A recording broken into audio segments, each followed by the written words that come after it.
வே- சாமி வணக்கம் சாமி.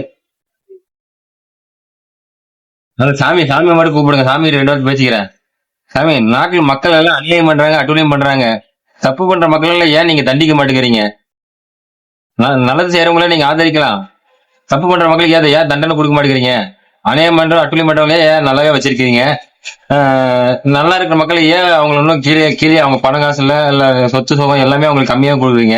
தப்பு பண்றவன், அநியாயம் பண்றவன், அட்டூழியம் பண்றவங்க எல்லாம் எல்லாமே அதிகமா கொடுக்குறீங்க. அவனுக்கு சாவே வரமாட்டேங்குது. ஏன் இப்படி பாரபட்சம் பார்க்காம பாக்குறீங்க? பதில் சொல்லுங்க சாமி. கடைசி வரைக்கும் பேச மாட்டீங்களா சாமி நீங்க?